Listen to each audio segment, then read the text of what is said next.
여러분, 밥을 먹고 나서 가장 먼저 무엇을 하시나요? 소파에 누워 스마트폰을 보시나요?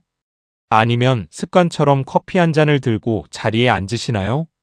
혹시 식사를 마치자마자 엎드려 잠깐 눈을 붙이시는 분도 계신가요? 지금 이 영상을 보고 계신 여러분 중 상당수가 매일 반복하는 이 식후 습관들이 사실은 위장과 심장을 조용히 망가뜨리는 최악의 행동이라는 사실을 알고 계신가요? 오늘 이 영상을 끝까지 보신 후에는 분명 내일부터 식사 후 습관을 완전히 바꾸고 싶어지실 겁니다. 저도 처음 이 사실을 접했을 때 믿기지 않았습니다. 밥 먹고 잠깐 쉬는 게 뭐가 문제냐고, 밥 먹고 커피 한 잔은 당연한 거 아니냐고 생각했으니까요. 그런데 전 세계 수천만 명의 환자, 데이터를 분석한 대규모 연구들이 공통적으로 경고하는 내용을 보고 나서 정말 소름이 돋았습니다. 아무렇지 않게 반복해온 이 습관들이 역류성 식도염을, 혈당 스파이크를, 그리고 심혈관 질환을 만들어내는 가장 직접적인 원인이었던 겁니다. 밥을 먹은 직후 우리 몸 안에서는 어마어마한 일이 벌어지기 시작합니다. 위장은 소화를 시작하기 위해 엄청난 양의 혈액을 끌어모으고 위산이 쏟아져 나오고 소화 효소들이 활발하게 분비됩니다. 동시에 탄수화물이 빠르게 분해되면서 혈당이 상승하기 시작하고 이를 처리하기 위해 췌장에서는 인슐린이 분비됩니다. 이 정교한 소화 시스템이 완전히 작동하기까지는 최소 30분에서 2시간이 필요합니다. 그런데 바로 이 결정적인 시간에 우리가 무심코 하는 행동들이 이 정교한 시스템을 완전히 무너뜨릴 수 있다는 것입니다. 그렇다면 도대체 식후에 절대 해서는 안 되는 최악의 행동이 무엇인지 지금부터 하나씩 낱낱이 밝혀드리겠습니다. 끝까지 집중해서 들어주세요. 이 내용이 여러분의 위장과 심장을 지키는 정보가 될 것입니다. 식후 첫 번째 최악의 행동은 바로 밥을 먹자마자 눕거나 바로 잠드는 것입니다. 많은 분들이 점심 식사 후 책상에 엎드려 잠깐 눈을 붙이거나 저녁을 먹고 나서 소파에 누워 TV를 보다가 그대로 잠드는 경우가 많습니다. 이것이 얼마나 위험한지 정확히 알려드리겠습니다. 우리 몸에서 위와 식도 사이에는 하부식도 괄약근이라는 아주 중요한 밸브가 있습니다. 이 밸브는 평상시에는 꽉 닫혀 있어서 위산이 식도로 역류하는 것을 막아줍니다. 그런데 음식을 먹고 나면 이 괄약근의 압력이 일시적으로 낮아지는데 바로 이 타이밍에 눕는 자세를 취하면 중력의 도움 없이 위산과 음식물이 식도 쪽으로 역류하기 딱 좋은 환경이 만들어집니다. 서 있거나 앉아 있을 때는 중력이 음식을 위아래쪽으로 잡아당겨 주지만 누우면 그 중력이 사라지면서 역류를 막을 방어막이 사라져버리는 것입니다. 역류성 식도염은 그냥 불편한 질환이 아닙니다. 위산이 반복적으로 식도 점막을 공격하면 처음에는 속쓰림과 신물이 올라오는 증상으로 시작하지만 이것이 만성화되면 식도 점막이 서서히 손상되고 변형됩니다. 국제의학계의 대규모 연구에 따르면 역류성 식도염이 오래 지속되어 발해식도라는 병변으로 진행된 경우 식도암 발생 위험이 건강한 사람에 비해 무려 40배에서 50배까지 증가한다는 충격적인 결과가 있습니다. 식후에 눕는 습관, 이것이 단순한 불편함이 아니라 암으로 가는 문을 여는 행동이 될 수 있다는 것입니다. 여기서 더 놀라운 사실이 있습니다. 식후에 바로 잠드는 것이 소화기 건강뿐만 아니라 혈당과 대사 건강에도 치명적인 영향을 미친다는 것입니다.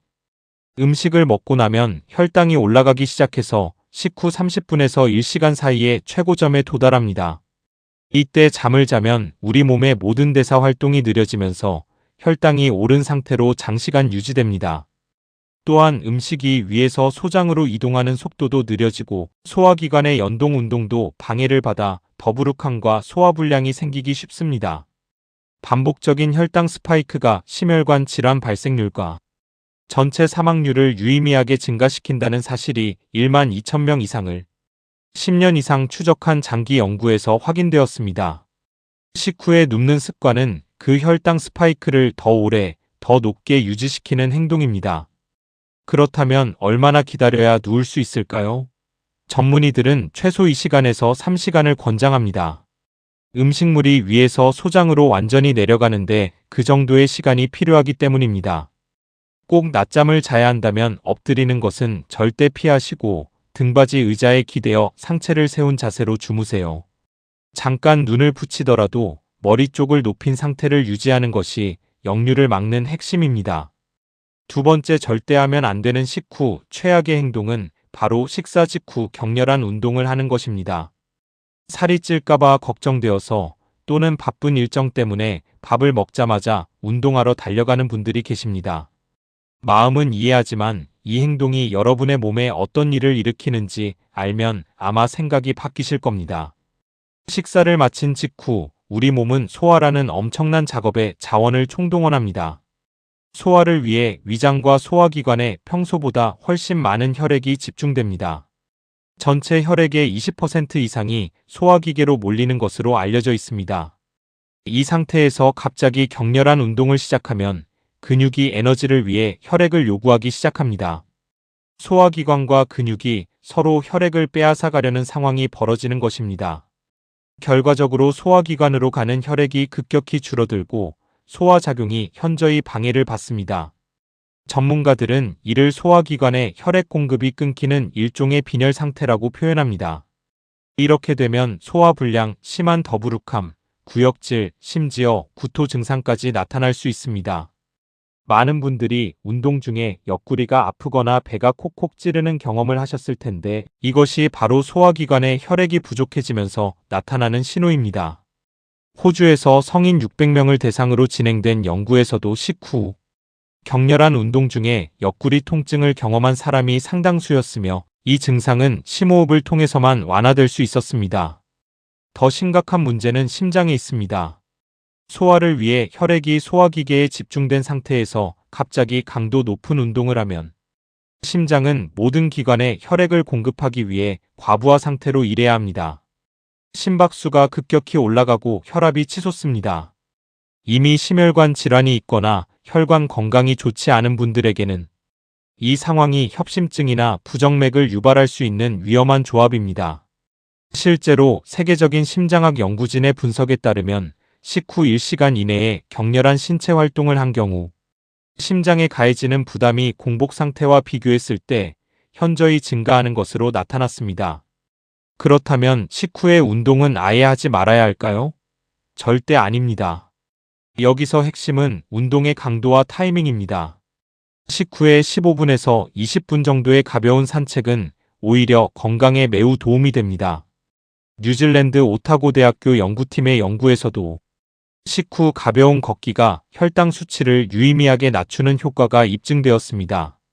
근육이 인슐린의 도움 없이도 포도당을 직접 흡수하는 능력이 있기 때문에 식후 가볍게 움직이는 것만으로도 혈당 스파이크를 30%에서 40%까지 억제할 수 있습니다. 단, 조깅이나 웨이트 트레이닝 같은 강도 있는 운동은 최소 식후 30분에서 1시간 이후 인터벌 트레이닝이나 무거운 웨이트는 반드시 1시간 이상이 지난 후에 시작하셔야 합니다. 잠깐 여기서 중요한 내용을 하나 더 말씀드려야 합니다. 가벼운 걷기도 방법이 중요합니다.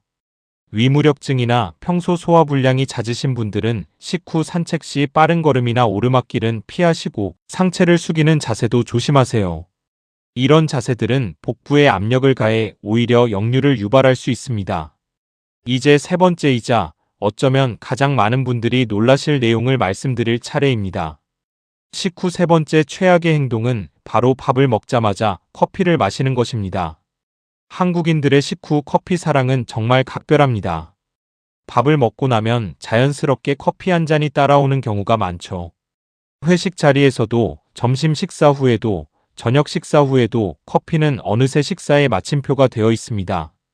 그런데 이 달콤한 습관이 실제로는 영양 흡수를 방해하고 소화기 건강을 조금씩 갉아먹고 있다는 사실을 알고 계셨나요? 커피에 들어있는 카페인과 탄닌이라는 성분이 문제입니다. 이 성분들은 우리 몸속에 있는 비타민과 미네랄에 달라붙어 몸 밖으로 내보내거나 흡수를 방해합니다. 특히 탄닌은 철분과 결합해서 탄닌철이라는 결합물을 만드는데 이 결합물이 철분의 흡수율을 무려 50%에서 80%까지 떨어뜨린다는 연구 결과가 있습니다. 우리가 열심히 먹은 음식의 철분을 커피가 절반 이상 날려버리는 것입니다. 이런 상황이 매일 반복되면 어떻게 될까요? 몸속 철분이 조금씩 고갈되면서 신진대사율이 떨어지고 만성 피로가 쌓이고 어지러움이 생기고 면역력이 약해지기 시작합니다. 많은 분들이 이유 없이 피곤하다고 느끼시는 이유 중 하나가 바로 이것일 수 있습니다. 여기서 끝이 아닙니다. 식후 커피가 위산 분비에 미치는 영향도 심각합니다. 카페인은 위산 분비를 직접적으로 자극하는 성분입니다. 음식을 먹은 직후에는 이미 소화를 위해 위산이 충분히 분비되어 있는 상태입니다. 이 타이밍에 커피까지 마시면 위산이 과도하게 쏟아져 나오면서 위 점막을 자극하게 됩니다. 특히 공복에 가까운 상태에서 식사량이 적었거나 위가 예민한 분들은 식후 커피가 역류성 식도염이나 위염 증상을 악화시키는 직접적인 방아쇠가 될 수 있습니다. 평소 밥을 먹고 나면 속이 자주 쓰리거나 신물이 올라오시는 분들은 식후 커피를 당장 끊어보시기 바랍니다. 그것만으로도 증상이 극적으로 좋아지는 경우가 많습니다. 그렇다면 커피는 언제 마셔야 할까요? 전문가들이 권장하는 식후 커피의 최적 타이밍은 식사 후 최소 30분에서 1시간입니다. 이 시간이 지나면 위산 분비가 어느 정도 안정되고 음식물과 영양소의 초기 흡수가 이루어진 후이기 때문에 철분과 탄닌의 결합에 의한 흡수 방해 효과도 줄어듭니다. 커피 대신 식사 직후에는 미지근한 물이나 당분 없는 보리차, 둥글레차를 드시면 소화에 도움을 받으시면서 입가심도 하실 수 있습니다. 그런데 여러분, 방금 말씀드린 세 가지 최악의 행동 중에 하나라도 매일 반복하고 계신 분이라면 지금 당장 주의해야 할 사람이 따로 있습니다.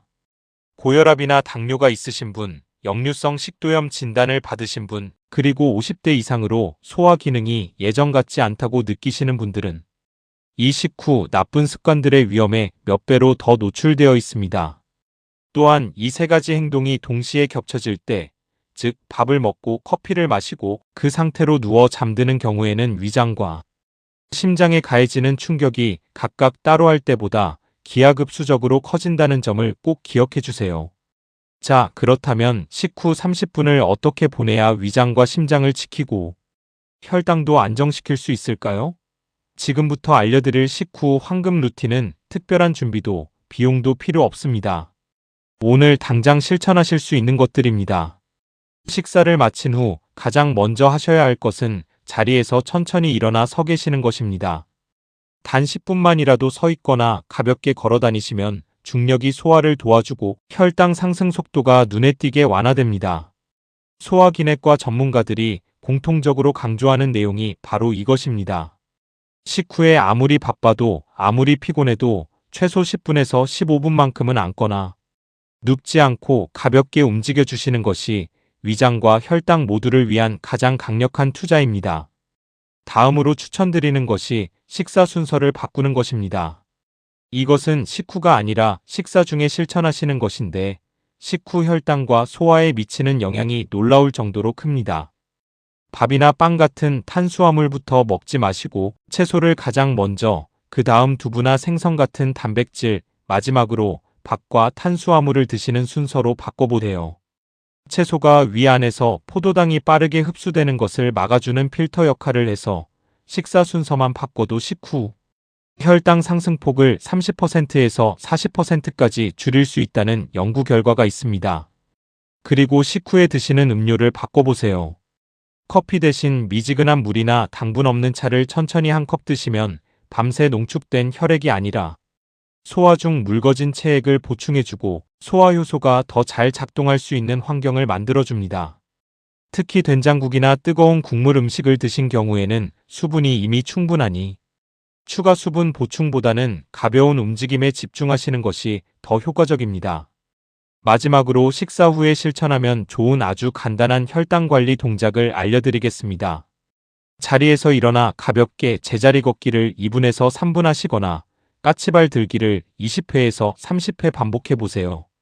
이 동작은 하체의 큰 근육을 활성화해서 혈액 속의 포도당을 근육이 직접 흡수하게 만들어줍니다. 인슐린의 개입 없이도 포도당이 소비되기 때문에 혈당이 자연스럽게 안정되는 효과가 있습니다. 점심 식사 후 엘리베이터 대신 계단을 이용하거나 저녁 식사 후 아파트 단지를 한 바퀴 가볍게 걷는 것만으로도 충분합니다. 이것을 7일 동안 꾸준히 실천해 보세요.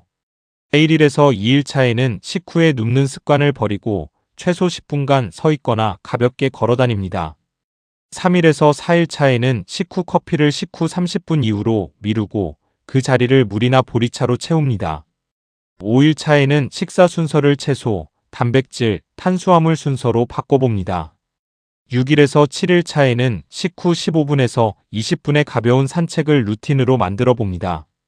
이 순서대로 하나씩 습관을 추가해 가시면 일주일 후에는 식후 소화감이 달라지고 혈당 안정이 느껴지고 매일 오후에 찾아오던 식곤증이 줄어드는 것을 직접 경험하실 수 있습니다. 주의사항도 반드시 말씀드려야 합니다. 오늘 알려드린 내용은 건강한 생활 습관 개선에 관한 정보이며 의학적 치료를 대신하는 것이 절대 아닙니다. 이미 역류성 식도염, 위염, 당뇨, 심혈관 질환 등의 진단을 받으신 분들은 생활 습관 개선과 함께 반드시 전문 의료진의 관리를 지속하셔야 합니다. 특히 소화 증상이 2주 이상 지속되거나 음식을 삼키기가 어렵거나 식후에 가슴 통증이 반복된다면 지체 없이 의료기관을 방문하셔야 합니다. 이런 증상들은 단순한 불편함이 아니라 더 심각한 질환의 신호일 수 있기 때문입니다. 여러분, 우리가 오늘 알아본 식후 최악의 행동 3가지, 즉 식후에 바로 눕거나 잠드는 것, 식후에 격렬한 운동을 하는 것, 그리고 식사 직후에 커피를 마시는 것은 모두 우리가 오랫동안 아무렇지 않게 반복해온 습관들입니다. 하지만 이 습관들이 쌓여 역류성 식도염을, 혈당 스파이크를, 그리고 심혈관 질환의 위험을 만들어낸다는 것을 이제는 알게 되셨습니다. 반대로 식후에 가볍게 걷고 물 한 잔 마시고 커피는 30분 이후로 미루는 이 작은 변화들이 위장을 보호하고 혈당을 안정시키고 심장을 지키는 가장 강력한 투자라는 것도요. 우리 몸은 어떤 음식을 먹느냐만큼이나 먹고 난 후 어떻게 행동하느냐에 따라서도 완전히 달라집니다. 오늘 이 영상에서 배우신 내용을 내일 점심 식사 후부터 바로 실천해 보세요. 식후에 일어서서 10분만 가볍게 움직여 보세요. 그 작은 변화가 여러분의 위장과 심장을 수십 년 더 건강하게 지켜줄 것입니다. 여러분의 소화가 바뀌면 혈당이 바뀌고, 혈당이 바뀌면 혈관이 바뀌고, 혈관이 바뀌면 인생이 바뀝니다. 오늘 영상이 유익하셨다면 구독과 좋아요를 눌러주세요. 구독 버튼을 누르시면 이처럼 여러분의 건강을 지키는 소중한 정보를 가장 먼저 받아보실 수 있습니다. 다음 영상에서도 여러분의 몸을 지키는 진짜 건강 정보로 찾아뵙겠습니다. 오늘도 건강하게 잘 챙겨 드세요. 감사합니다.